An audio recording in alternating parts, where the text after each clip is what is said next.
Karena itu jika Mendagri dan Presiden bijak, menurut saya sebaiknya tidak memilih keduanya, baik Ahmad Marzuki maupun Bustami sebagai penjabat Gubernur Aceh. Tentu Presiden atau Mendagri harus mencari sosok putra Aceh lain yang ada di Jakarta atau yang ada di Aceh.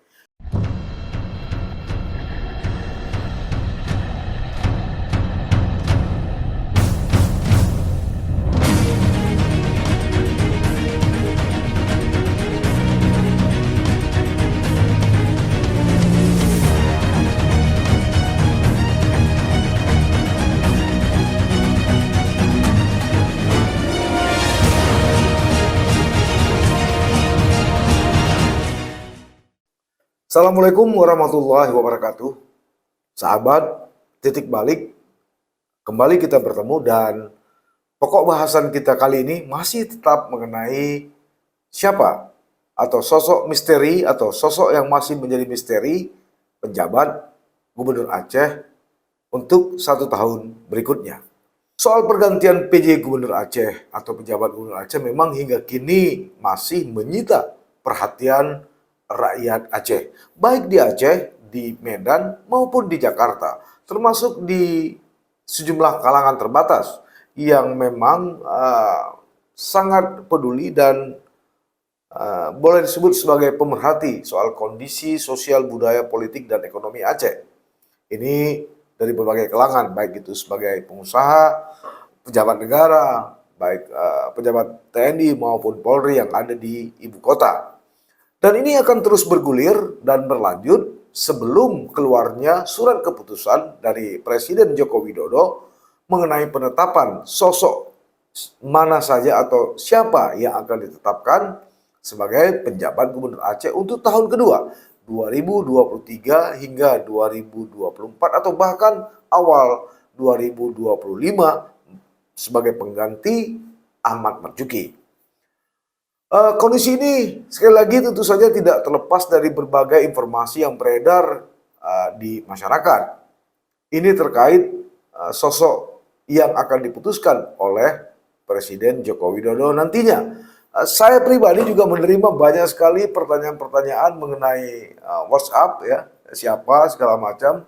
Ini karena ya 3 hari lalu atau 2 hari lalu lah saya berada di ibu kota Jakarta untuk mencoba berkomunikasi dengan banyak pihak mengenai siapa yang akan ditetapkan oleh Presiden Jokowi, termasuk soal fenomena atau dinamika politik yang ada di Parlemen Aceh, yang hanya mengusulkan satu nama, yaitu Bustami Hamzah.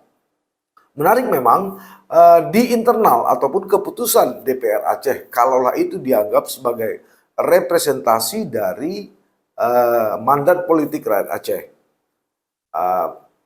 Mereka mengusulkan hanya satu nama, Bustami Hamzah, padahal Kementerian Dalam Negeri atau Mendagri meminta 3 nama seperti sebelumnya.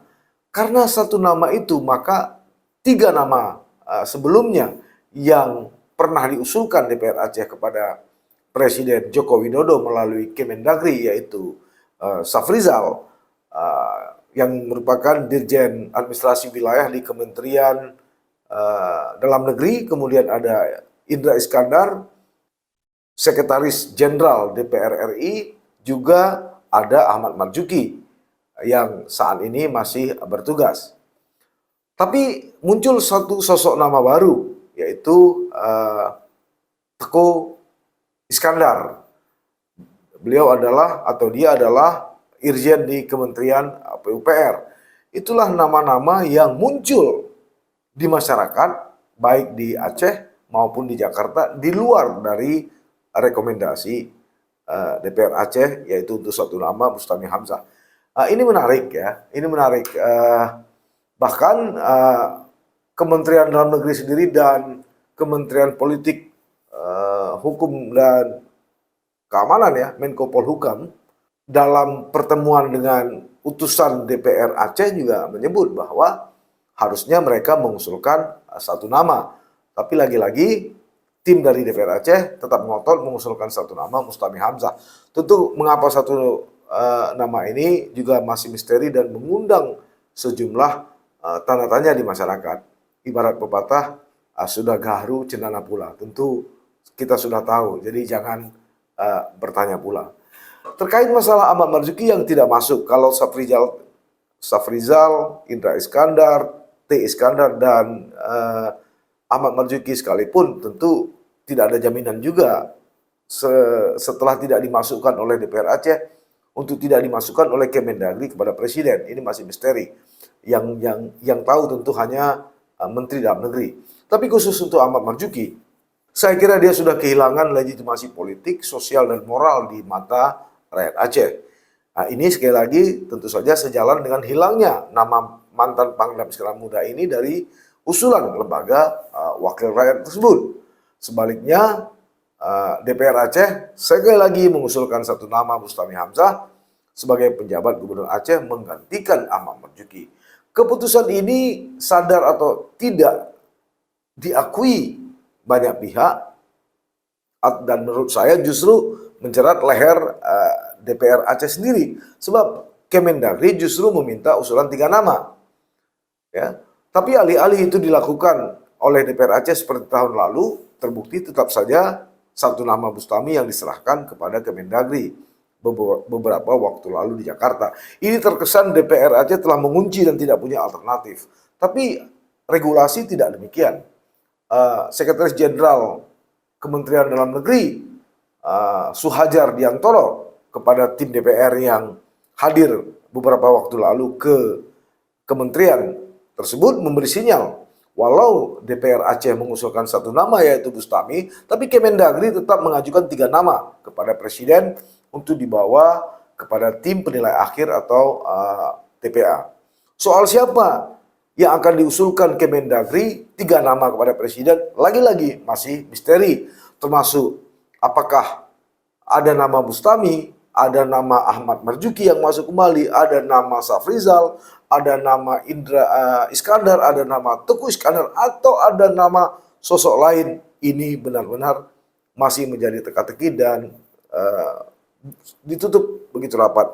Walaupun ya kasakusu isu yang berseliweran, katanya si A, si B, si C. Tapi sebelum SK itu diputuskan tentu masih sangat cair ya. Nah, jika benar untuk 2 nama lah, katakanlah khusus untuk Ahmad Marzuki dan Bustami, jika benar Presiden Jokowi memilih salah satu dari mereka, saya dapat pastikan bahwa masyarakat Aceh akan terbelah, akan tidak sangat kondusif. Ambil contoh begini, jika Presiden tetap memperpanjang Ahmad Marzuki, maka akan muncul disharmoni. Yang pertama akan face to face antara eksekutif legislatif, antara Ahmad Marzuki dengan DPR Aceh. Sebab DPR Aceh juga tidak mau kehilangan muka setelah mereka tidak memasukkan nama Ahmad Marzuki, lalu mengusulkan satu nama Bustami, tapi oleh Jakarta memutuskan Ahmad Marzuki. Ini sangat tidak baik ya untuk kondisi Aceh dan nasional, di mana kita akan memasuki kontestasi demokrasi 5 tahunan, baik pileg, pilpres maupun pilkada. Sudah pasti pergesekan pertama antara Ahmad Marzuki dengan Bustami Hamzah akan semakin runcing dan tajam, sebab bisa jadi Bustami dinilai oleh Ahmad Marzuki dan tim pendukungnya telah menusuk Ahmad Marzuki dari belakang. Sebab secara etika birokrasi, andai pun sebenarnya Bustami bernafsu untuk menjadi pejabat Gubernur Aceh, tentu saja dia bisa tampil lebih elegan dan bijak dengan meminta kepada DPRA untuk memasukkan 3 nama. Salah satunya katakanlah Ahmad Marzuki. Soal kemudian dia dan timnya atau pendukungnya bermain di Kementerian Dalam Negeri atau Istana Negara di Jakarta agar dia dipilih oleh Presiden, itu urusan lain. Itu pintar-pintar dan siapa yang lebih lihai dalam permainan ini. Tapi kalau kemudian dia masih menjadi Sekda Aceh di bawah kepemimpinan Ahmad Marzuki, lalu dia berkompetisi dengan Ahmad Marzuki, lalu nama Ahmad Marzuki hilang, ini secara etika politik saya kira juga tidak elok. Sebaliknya, Bustami sendiri dinilai oleh sejumlah pejabat eselon 2 dan eselon 3 di jajaran pemerintah Aceh, setidaknya yang saya tanyakan, yang saya lakukan jajak pendapat, khususnya para alumni Pamong Praja atau STPDN, baik yang ada di jajaran dinas maupun bupati wali kota yang kini menjabat sebagai penjabat bupati wali kota, mereka menilai memang Bustami belum mumpuni untuk menjadi orang nomor satu di Aceh.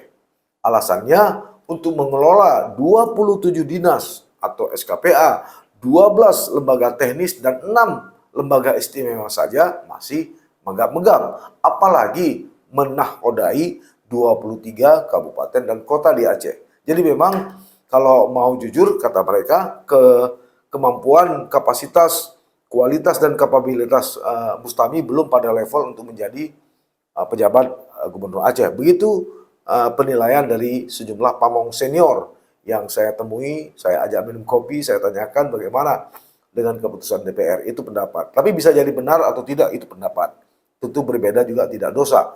Nah, tak hanya itu, dari sejumlah narasumber yang saya temui 2 hari lalu di Jakarta juga terungkap, baik Ahmad Marzuki maupun Bustami Hamzah, ternyata banyak laporan yang masuk ke Kementerian Dalam Negeri, ke Menko Polhukam, ke Istana Negara maupun ke Badan Intelijen Negara. Ini termasuk track record mereka. Ternyata track record mereka juga tidak baik-baik saja. Akhir-akhir ini kabarnya ya dari sumber yang saya temui di Jakarta itu banyak juga laporan tentang sepak terjang Ahmad Marzuki selama 1 tahun terakhir dalam memimpin Aceh. Ya, kemudian juga Bustami Hamzah, baik sebelumnya ketika dia masih menjabat sebagai salah satu pembantu Nova Iriansyah, Gubernur Aceh, maupun hingga saat ini. Jadi menurut sumber yang saya temui itu semuanya juga punya catatan-catatan kaki. Karena itu jika Mendagri dan Presiden bijak, menurut saya sebaiknya tidak memilih keduanya, baik Ahmad Marzuki maupun Bustami sebagai penjabat Gubernur Aceh. Tentu Presiden atau Mendagri harus mencari sosok putra Aceh lain yang ada di Jakarta atau yang ada di Aceh. Ini tentu saja bertujuan untuk menjaga harmonisasi di jajaran ASN dan masyarakat Aceh yang jika salah memilih tentu saja akan terbelah. Nah, jika dipaksakan, sekali lagi, apakah Ahmad Marzuki atau Bustami, saya berkeyakinan masyarakat Aceh akan terbelah. Iklim birokrasi dipastikan akan gaduh. Sementara kita butuh kondisi yang kondusif untuk memasuki tahun politik hingga akhir 2024 mendatang. Lantas siapa sosok yang menjadi figur alternatif? Saya kira ini semua sangat tergantung kepada Mendagri, kepada Presiden. Tapi sayup-sayup ada beberapa nama yang tidak mungkin saya sampaikan di sini. Biarlah untuk sementara saya coba telan aja dulu. Karena kalau terlalu vulgar juga nanti menjadi tidak baik. Ini juga untuk menjaga kepercayaan narasumber kepada saya yang memberikan sejumlah informasi, yang memberikan sejumlah penilaian-penilaian terhadap sosok-sosok yang kemungkinan akan diusulkan oleh Kemendagri dan akan dipilih oleh Presiden. Menurut sumber saya dari banyak kalangan di Jakarta 2 hari lalu, ada kemungkinan Aceh akan dipimpin oleh sosok yang tidak pernah diprediksikan dari awal. Tidak pernah terendorse dengan media maupun dengan yang lain. Apakah ini akan sesuai untuk menjadi kenyataan? Tentu akan kita tunggu dalam pekan-pekan atau dalam sepekan ini sebelum tanggal 4, 5 atau 6 Juli 2023. Demikian saya kira untuk sementara. Kita akan bahas kembali untuk pekan depan dengan tema-tema yang menarik, dengan tema-tema yang tajam, tema-tema yang lugas. Tidak ada sesuatu yang kami sembunyikan, apa yang kami tahu, baik tentang Aceh maupun tentang isu-isu nasional lainnya. Untuk mendukung program ini, saya kira kami akan tetap meminta partisipasi dan dukungan Anda. Kami harap jika Anda sesuai, jika Anda sepakat, jangan lupa Anda menekan tombol subscribe, lonceng notifikasi, Anda like, dan silakan komentar sesuai dengan etika, tata krama, dan budaya kita, Aceh maupun Indonesia. Sampai bertemu. Assalamualaikum warahmatullahi wabarakatuh. Jangan lupa like, komen, dan subscribe. Serta aktifkan lonceng notifikasi.